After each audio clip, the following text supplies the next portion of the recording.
Hello everyone, it's Edward Peeler, and I've returned once again to the parking garage dimension. And they told me I can't leave until I review a certain movie. And so here we go. This is Beast Mode, my first Joel D Wynkoop experience, which I just picked up. So Joel D Wynkoop, who pictured here, and I believe that's his wife, actually, Catherine. Yeah, so he's a B-movie god, and he's done a ton of movies. He's local here to Florida, and I had the pleasure of meeting him a couple years ago. It's one of my first Instagram posts, where I met him and the mysterious Ray Blast, the mysterious superhero, which looks a lot like him for some reason. He's done a bunch of B-movies, and I remember he just like huge DVDs, bunch of DVDs all over the place, and I wanted to get some, but I didn't have a DVD player at the time. Now I do. So also this movie features prominently my good friend, I'll show you right there, my good friend Michael Lords, also known as Jordy Scrubbings, who has a prominent role in this movie. Yeah, so he does a lot. He's local here to Tampa. He does a lot of B movies. I think all different types of genres, like sci-fi, horror, things like that. And it's really cool. And it's like, so, you know, I'm glad I finally got to see his work. I'd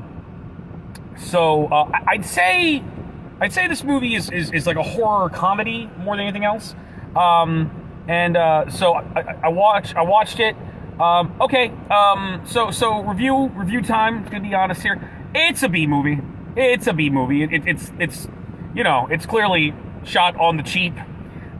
You know, and if you're not into B movies, you're not into that, you know, it may not be for you. It's not a big budget Hollywood thing. But what's nice about stuff like this, I think, is that it's local, ordinary people who don't exactly have all the money in the world doing some storytelling and putting stuff together and like making stuff with friends. And overall, this story is about a man named Mark Butters who always wanted to be a hero, his life just turns absolutely to shit, and a psychologist hypnotizes him and hooks him on some drugs, and he goes berserk and like murders her husband, which is actually she wanted him to do. She put him up to that. And I'm spoiling the whole movie. And then he goes beast mode. He goes on a rampage. I found what was interesting about the movie was it kind of feels a lot like kind of a decent amount of social commentary on a couple things. Again, it feels like a horror comedy. Like, you know, it's Mark Butters is kind of a goofy, dopey guy. You know, Joel does like, oh, I'm gonna be a hero. I'm gonna be that. You know, It's you know, little kind of a goofier character. There's like, you know, it's not necessarily taken too seriously, but I think the undercurrent of what's going on, I mean, at the end of the day, this is a person who kind of meant well or wanted to be something better, and then he has a shitty job he has to work. He doesn't have a fulfilling relationship. His wife winds up cheating on him and kicking him out of the house. And he winds up living on the street. He winds up just homeless and miserable, mourning a better life that he could have had. And I feel like in 2026, this is a sentiment I can relate to. You know, because that's like all of us. All of us are kind of like, you know, have these dreams, these hopes that we're born with, or we have when we're children, and then it just doesn't quite work out that way. You know, and and you wind up just doing a day-to-day grind that sucks ass, not doing what you want to do, and things don't always work out. Relationships don't always work out, and then the human tragedy of just like, you know, like being on the street. That's like, you know, we have a world and a country and a government and a system in place that does not help each other. And encourages people not to help one another. I feel like the best thing that really pulls us together is community, is looking out for one another. But it's like, it's, you know, it's very real, and I want to, like, I'd love to pick Joel's brain if that's what he was going for, because that felt real, pretty real right there. And then the end result, like, he's on the street and he's got nothing. He winds up reaching out to the psychologist. What does she do? She gives him drugs. And on top of that, okay, what's interesting though too about the character Mark Butters, though, is he's not just, like, it's very easy to go poor me on this guy. But at the same time, the guy does seem delusional on a couple of levels. He does seem like he's an incompetent boob. There's a reason he didn't do well at work. There's a reason things didn't work out with his wife. There seems to be a genuine lack of... am I overanalyzing this too much? This is a B movie. Look, I'm engaging with the source material. Leave me alone. Okay, so it does feel like he is kind of like not taking personal responsibility for his own fuck-ups. He never reflects like, well, you know what, I didn't do my best job there. I wasn't really there for my wife. I am being unreasonable. I want to be Ray Blast and this great hero and all these things, instead of just kind of picking myself up or doing what I can. And I don't want to like mitigate. Again, I don't want to go back on anything I said there that basically it's like, oh, that's no, because the shitty right-wing talking point I'd argue is you got to pull up by your bootstraps. It's not terribly easy nowadays for anybody to do that. Even this, like, at the end of the day, like, the whole bootstraps bullshit can easily, I think, be picked apart by the horse in Animal Farm. Not the movie that came out recently, the actual book. It's like, life's awful, life is bad, things are going wrong. Whoa, I need to work harder. Okay, keep working harder until the pigs sell you to the fucking glue factory when you're no longer any use. That's not an answer either. But, like, I am all about, society is not helping people, things are making hard. But at the same time, one still has to accept personal responsibility, and Mark Butters doesn't do that. But then again, Butters might need a little bit more help, because Butters is very delusional about his state in the world, continuing to think, oh, I'm a hero, man, I'm a hero, and continuing, and instead of just like really, like, I think the character would have a lot more, and I'm not saying this is a flaw of the movie, I'm saying like the character by intention would be more likable if he was meant to be an introspective. Like, if, again, this is kind of a horror comedy, and I would argue there's a little bit of satire going on here, but if this were something different, if this were a story, I think we're supposed to feel bad for Butters a little bit. It's supposed to be a tragic figure by the end, but if this were a character, like, if this were a different type of story where it was about a guy just going through an existential crisis and trying to get his life together, and maybe had a more optimistic ending, he would be a different person, but that's not what's going on here. This character is not accepting personal responsibility, but does have all these negative things hitting him, and as a result, he's delusional. He suffers from mental health issues. Another thing, we don't get help in this world. And what happens? Let's medicate the motherfucker. Let's give him drugs. Now, psychologist lady tells him to take one pill of these. And I don't think we... and the psychiatrist lady is played by another legendary actress, Debbie Rochon. She... we're going to get into fun things in a minute, but because I do want to talk about all the fun stuff about this movie.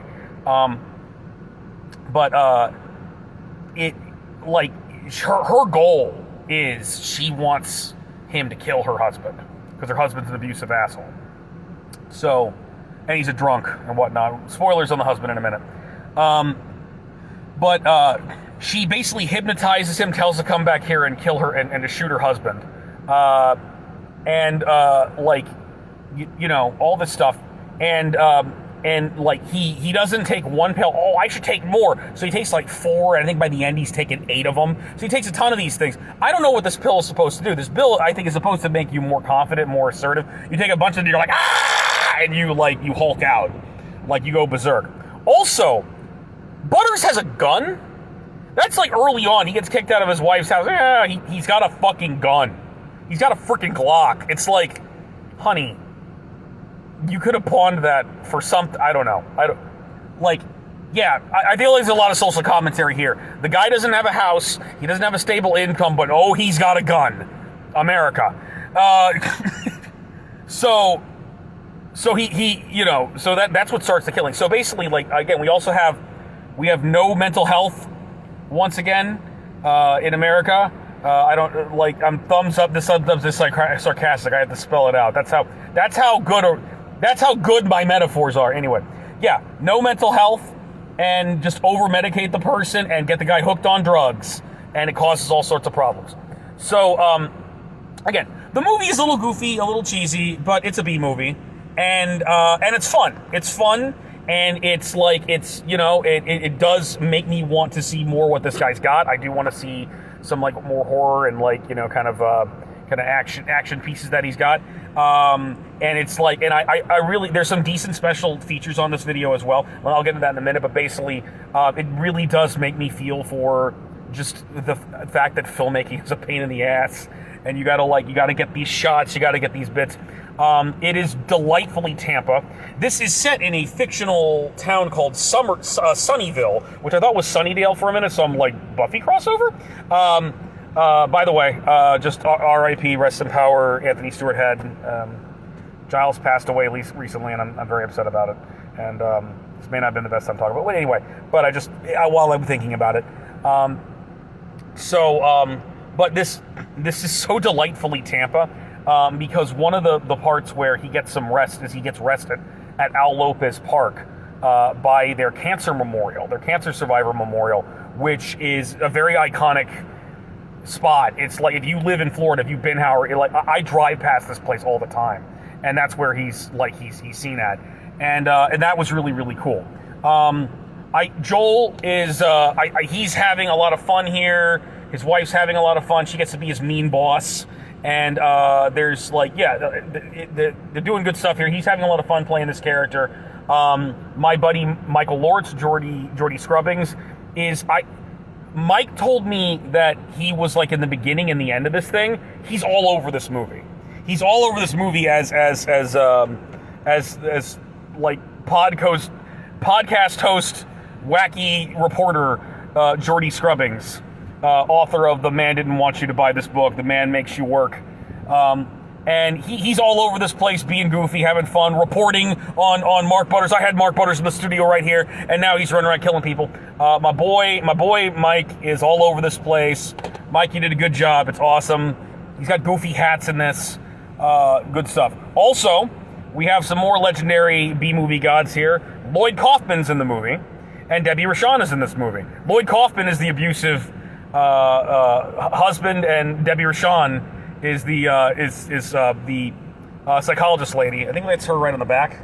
It's her like, she goes beast mode too. It's a lot of fun. It has some delightful special features too, which we got more stuff with my boy Mike. We got some of the outtakes of Debbie and Lloyd Kaufman. Yeah, it's pretty cool.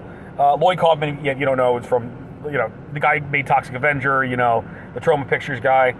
So that is Beast Mode. Beast Mode is my first Joel D Wynkoop experience. Fun B-movie. Check it out.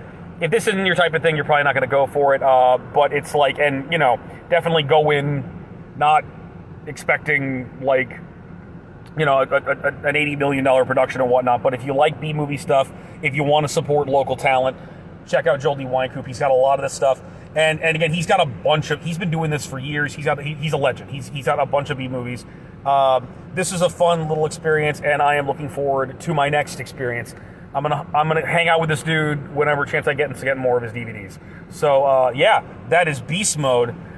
This is Edward Peeler, and I will finish Show Me in a little bit. I'm sorry I'm giving you normal Instagram content these days, guys. Like, oh god, like what?